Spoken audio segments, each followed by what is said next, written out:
Hey guys, welcome back to our channel join MNS academy. आज के video में हम फिज़िक्स का मॉक टेस्ट करने वाले हैं। पिछले सेशन में हमने 50 क्वेश्चंस कर चुके थे, आज 51 से हम करने वाले हैं, ठीक है।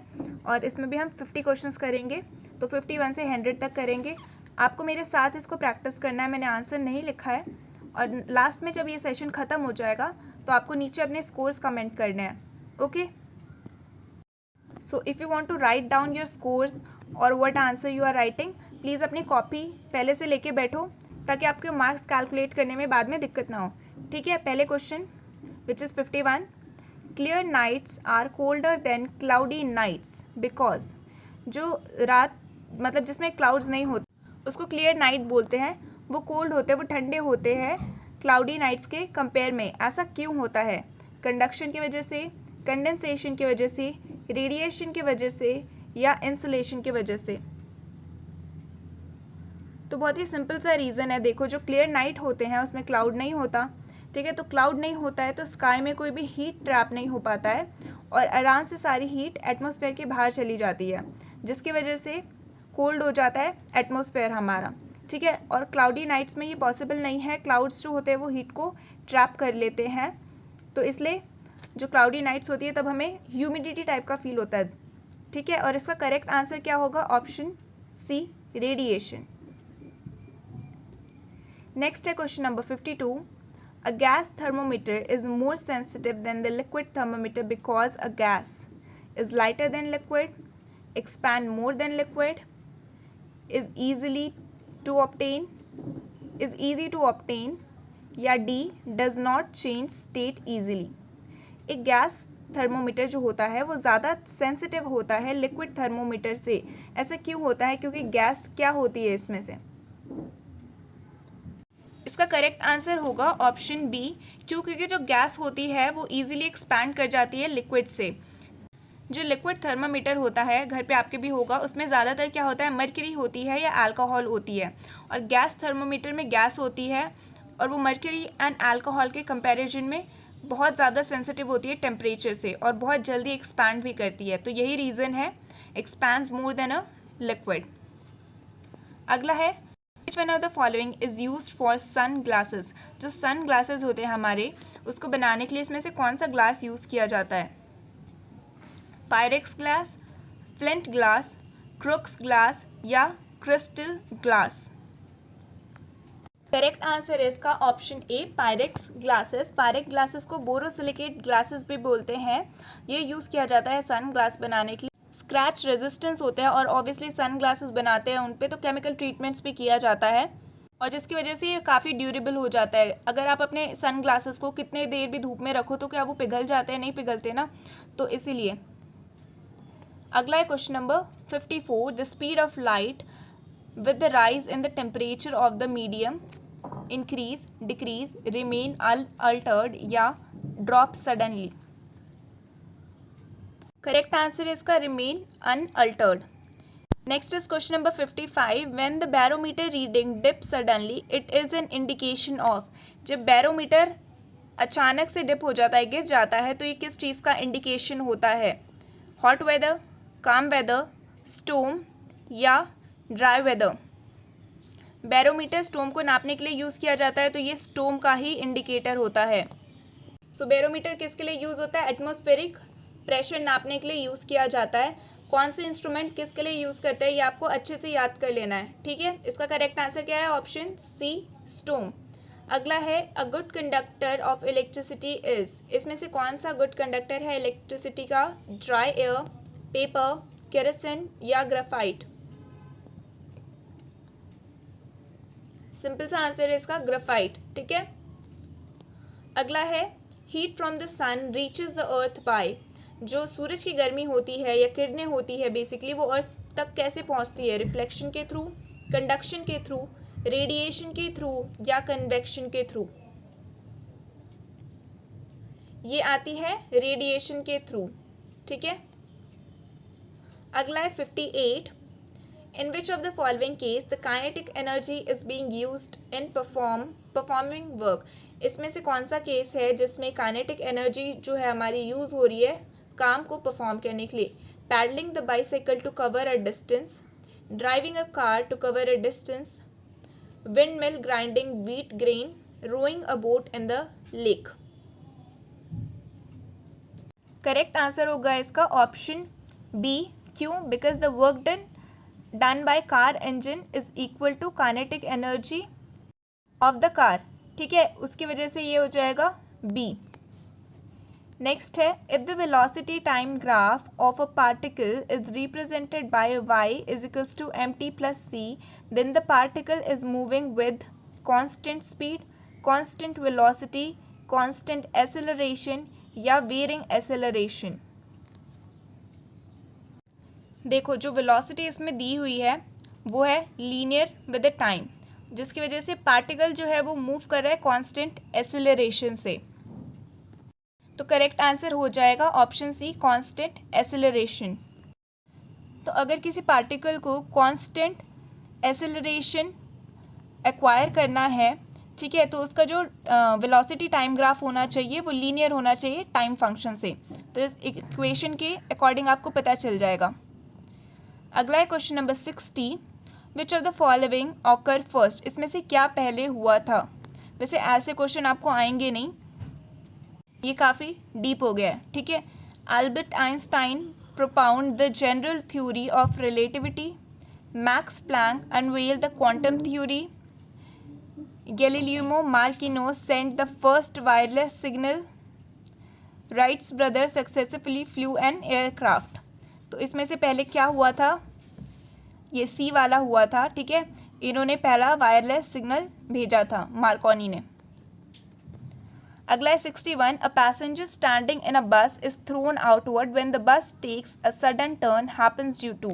ये बहुत इंपॉर्टेंट क्वेश्चन है और इस टाइप के ही क्वेश्चंस आते हैं फिजिक्स में। ठीक है, कि ट्रेन ऐसे मूव हो रही है तो क्या होगा, बस इस साइड मूव हो रही है तो क्या होगा, आगे मूव हो रही है तो जो पैसेंजर होता है वो भी आगे क्यों मूव करते हैं।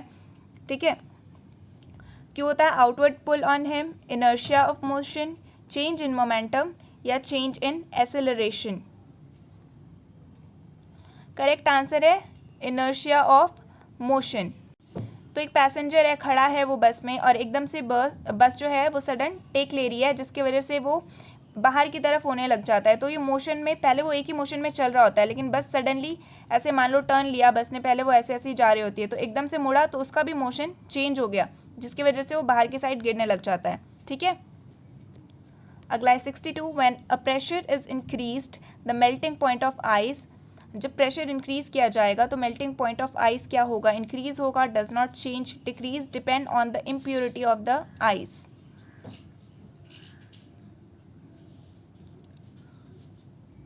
करेक्ट आंसर है इसका ऑप्शन सी, डिक्रीज। नेक्स्ट है question number 63, longitudinal wave can not travel through. Longitudinal waves जो होते हैं वो ट्रैवल नहीं कर पाते, किसके थ्रू? वैक्यूम, सॉलिड, लिक्विड या gases. Correct answer is option A, longitudinal waves जो होते हैं वैक्यूम के थ्रू ट्रैवल नहीं कर सकते। अगला है 64, electrostatic precipitator is used to control the pollution of. Electrostatic precipitator जो होता है ये किस चीज़ की पोल्यूशन को कंट्रोल करने के लिए यूज़ किया जाता है? एयर, वाटर, नॉइज या थर्मल। ये आपकी एनसीईआरटी में ही है तो ये गलत नहीं होना चाहिए। इसका करेक्ट आंसर है ऑप्शन ए, एयर। ये लास्ट के चैप्टर में दिया हुआ है इलेक्ट्रोस्टैटिक प्रेसिपिटेटर के बारे में, अगर आपने नहीं पढ़ा है तो पढ़ सकते हो अभी। ठीक है, अगला है the sky appears blue because of. बहुत बार ये क्वेश्चन आया हुआ है, एग्जाम में भी आया हुआ है, लेकिन मैंने इसको बहुत बार करवाया हुआ है, मैं ये बोल रही हूँ। ठीक है, तो atmospheric water vapours, scattering of light, reflection on sea water, emission of blue wavelength by the sun. तो क्या रीज़न है जो स्काई हमें ब्लू दिखता है? ये होता है स्कैटरिंग ऑफ लाइट के वजह से। तो इसका करेक्ट आंसर हो जाएगा ऑप्शन बी।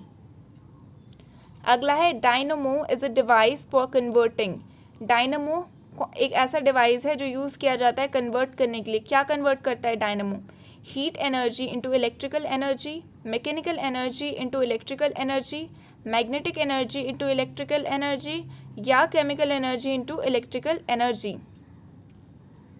डायनमो क्या होता है? डायनमो एक इलेक्ट्रिक जनरेटर होता है, ये डायरेक्ट करंट प्रोड्यूस करता है यूजिंग कम्युनिकेटर, ठीक है। तो क्या करता है? ये मैकेनिकल एनर्जी को इलेक्ट्रिकल एनर्जी में कन्वर्ट करता है। तो ऑप्शन बी हमारा सही हो जाएगा। अगला है oil rise up with the wick in the lamp because.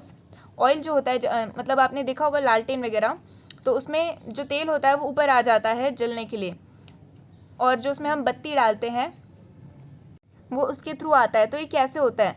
Oil is very light, oil बहुत हल्का होता है इसलिए हो जाता है। Of the diffusion of oil through the wicks, of the surface tension phenomena, या of the capillary action phenomena. किस चीज़ की वजह से होता है ये? तो ये होता है कैपिलरी एक्शन की वजह से, ठीक है। कैपिलरी एक्शन की वजह से जो ऑयल होता है वो विक में ऊपर आ जाता है। कैपिलरी एक्शन क्या होता है? Is the ability of liquid to flow in a narrow space even it's opposite to external force like gravity. Next is question number 68। In the atmosphere ultraviolet rays are absorbed by. Atmosphere जो हमारा होता है उसमें ultra violet rays होते हैं, वो कौन absorb कर लेता है? इसका तो मुझे बताने की भी ज़रूरत नहीं है, सबको ही आना चाहिए ये। ऑक्सीजन, नाइट्रोजन, ओजोन या हीलियम। इसका करेक्ट आंसर होगा ऑप्शन ए, ऑक्सीजन, ठीक है। जितने भी अल्ट्रावायलेट रेडिएशन होते हैं सनलाइट से आते हैं, अर्थ की जो एटमोस्फेयर है उसमें ऑक्सीजन इसको एब्जॉर्व कर लेता है, और वही ऑक्सीजन जो होता है लोअर स्ट्रेटोस्फेयर में क्या बनाता है? ओजोन लेयर बनाता है। जो यूवी लाइट्स होते हैं, यूवी रेज जो होते हैं सनलाइट में पाए जाते हैं, वो सब भी इसमें एब्जॉर्ब होता है। अगर ये चीज़ें एब्जॉर्ब ना आए तो बहुत सारे केमिकल रिएक्शन हमारे स्किन पे भी काफ़ी इस पे इफेक्ट आ सकता है। Okay, next question is an electron microscope give higher magnification than an optical microscope because.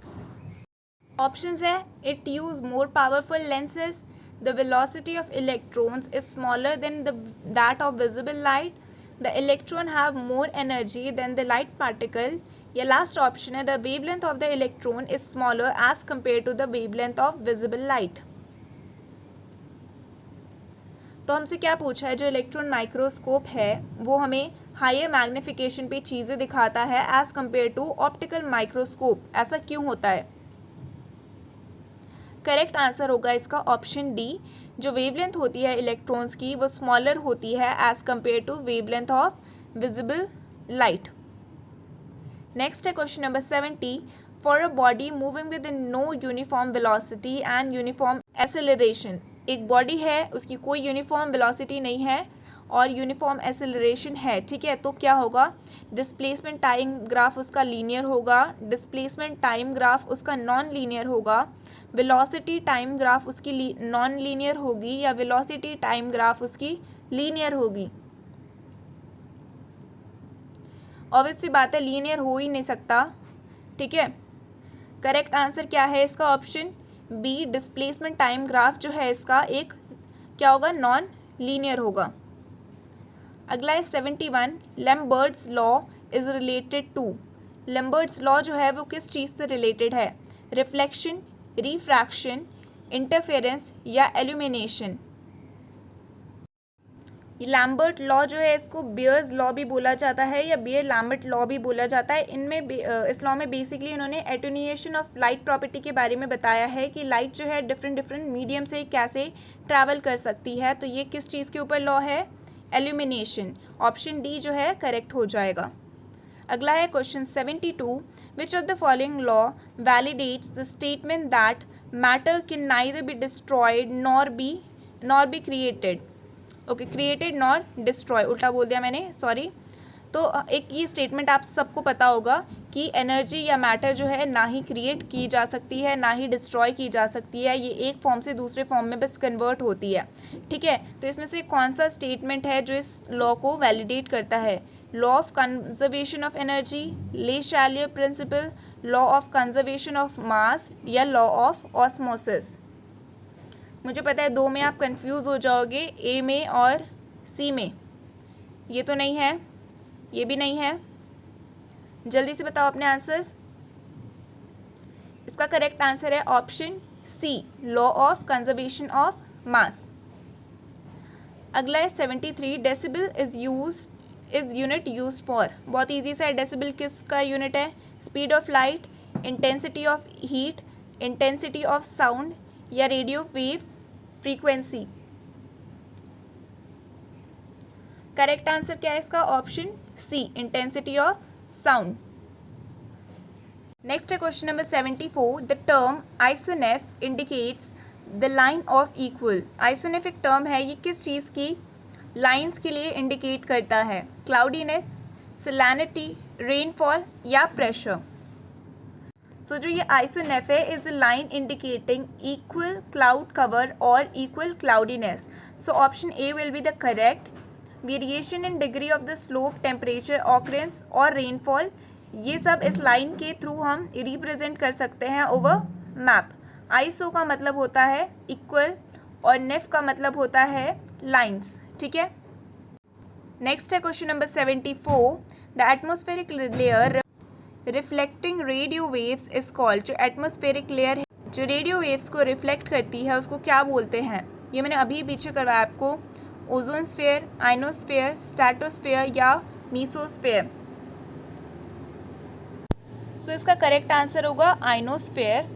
जो आइनोस्फीयर होता है ये एक इलेक्ट्रिकली कंडक्टिंग रीजन होता है और ये केपेबल होता है reflecting radio signal back to earth, ठीक है।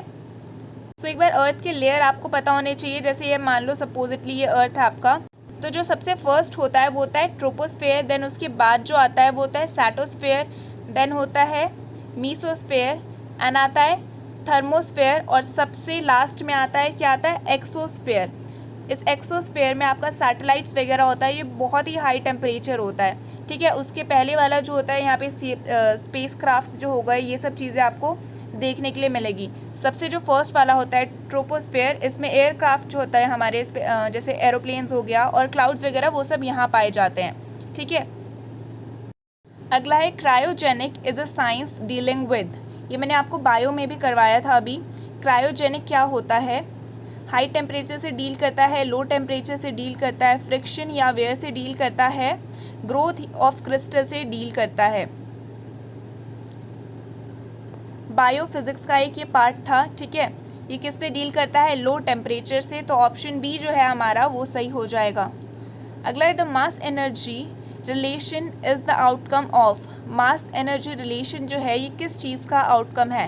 Quantum theory, general theory of relativity, field theory of energy या special theory of relativity? Correct answer है इसका option D, special theory of relativity. अगला है question number 78। Which of the following are used for accurately measuring very small time interval. बहुत ही छोटे छोटे time interval को आपको नापना है, लेकिन बहुत ही एक्यूरेटली नापना है, तो इसमें से कौन सी चीज़ हम यूज़ करेंगे? इसका करेक्ट आंसर होगा ऑप्शन बी। और ये कुछ नहीं होता, जो हमारे घर में वॉचेज़ होती है ना, उसमें भी आपने देखा होगा एक सेकंड वाली जो सुई होती है, कांटा जो भी आप उसको बोलते हो, ठीक है, तो वो बहुत ही तेज़ घूमती है, लेकिन वो हमेशा एक्यूरेट टाइम दिखाती है। तो वो क्या यूज़ करते हैं वो लोग इलेक्ट्रॉनिक ऑसिलेटर, और वो क्वार्ट्ज क्रिस्टल के वजह से रेगुलेट होता है, ठीक है। तो इसको क्वार्ट्ज क्लॉक बोलते हैं। जिस क्लॉक में वैसा लगा होता है उस क्लॉक को हम क्वार्ट्ज क्लॉक बोल देते हैं। और ये क्यों जानी जाती है? बिकॉज इसके जो सिग्नल वो क्रिएट करती है वो बहुत ही प्रिसाइज फ्रीक्वेंसी की होती हैं और वो हमेशा करेक्ट टाइम बताती हैं। अगला है 79। Danger signals are generally red as red light. जो भी डेंजर सिग्नल होता है वो हमेशा, या डेंजर का कोई भी ड्राइंग भी आपने देखा होगा तो वो रेड से बनाते हैं, ऐसा क्रॉस करके, और ऊपर एक अजीब सा स्केलेटन टाइप का जो फिगर होता है वो भी हम रेड से बनाते हैं, या कभी कभी येलो भी यूज़ होता है, लेकिन ज़्यादातर रेड यूज़ किया जाता है। तो ये क्यों हम रेड यूज़ करते हैं? It is least bright, undergo least deviation, has lowest velocity, या गिव कंफर्ट टू आई। तो इसका करेक्ट आंसर होगा ऑप्शन बी। कंफर्ट तो नहीं देता। लाल कलर की लाइट मैं आपकी आंखों में जलाऊं तो आपको कंफर्ट तो बिल्कुल नहीं मिलेगा, ठीक है। लीस्ट ब्राइट भी नहीं होता। लाल तो बहुत ही चमकीला भड़कीला सा कलर होता है, ठीक है। तो ऑप्शन ए और डी तो वैसे भी नहीं होना था। तो करेक्ट आंसर क्या है इसका? Option B. जो रेड लाइट होती है वो बहुत ही कम डेविएट होती है, ठीक है। अगला है question number 80। A simple microscope consist of.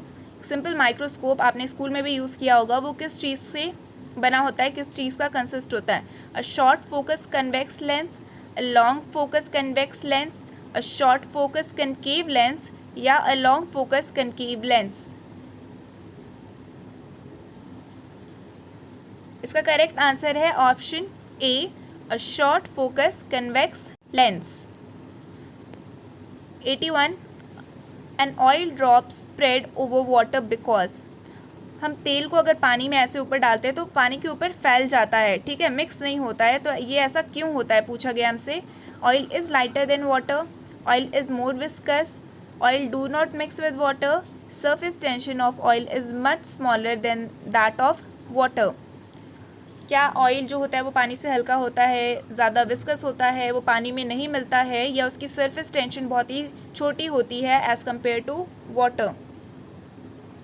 तो ऑब्वियसली डी वाला सही है, सरफेस टेंशन ऑयल की बहुत ही स्मॉल होती है एज़ कम्पेयर टू वाटर। अगला है question number 82, the device which convert AC to DC। कौन सा डिवाइस है जो AC को अल्टरनेटिव करंट को डायरेक्ट करंट में कन्वर्ट करता है? ऑसिलेटर, एम्पलीफायर, रेक्टिफायर या none of these? Correct answer क्या है? रेक्टिफायर।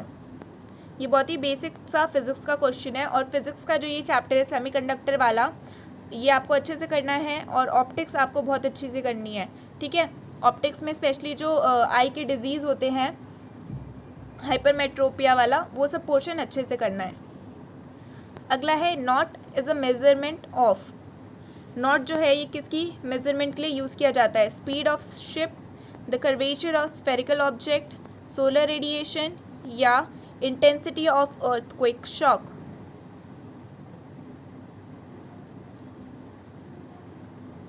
करेक्ट आंसर है ए, नॉटिकल माइल्स ऐसा बोला जाता है, आपने सुना भी होगा अगर कोई मूवी वगैरह देखी होगी तो, ठीक है। तो जो शिप की स्पीड होती है वो नॉट्स में मेज़र की जाती है। अगला है 84, when the main switch of the house is put off it disconnects the live wire only, live wire and the earth wire, live wire and the neutral wire, earth wire and the neutral wire? Correct answer है option C, live wire and the neutral wire. Next is question number 85, energy of ultraviolet rays is greater than. UV radiation की energy किससे greater होती है? Infrared रे से, gamma ray से, X ray से या कॉस्मिक रे से? तो ये ग्रेटर होती है इंफ्रारेड रे से, तो ऑप्शन ए जो है वो करेक्ट हो जाएगा। अगला है 86, विच of the following produce more severe Burns होगा, ठीक है, BURNS बर्न्स। कौन सा इसमें से जो है सबसे ज़्यादा सीवियर बर्न देगा? Boiling water, hot water, steam या मेल्टिंग आइसबर्ग? क्या होगा? स्टीम, ठीक है।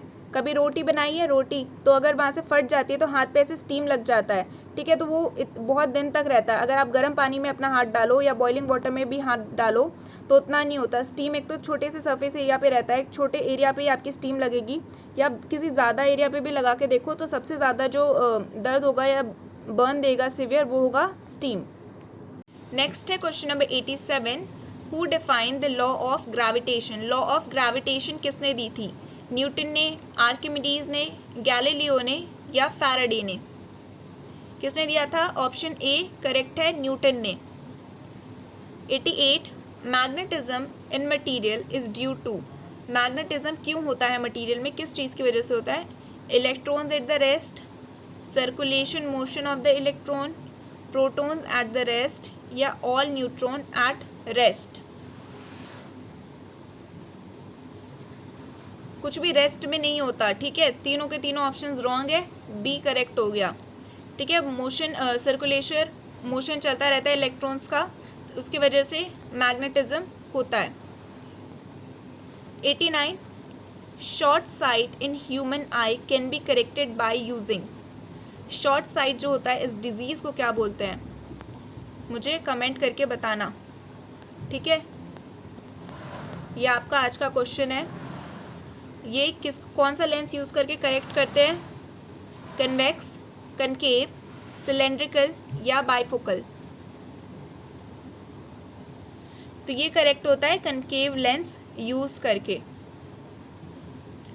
नेक्स्ट है question number 90, what is the reason for twinkling of stars.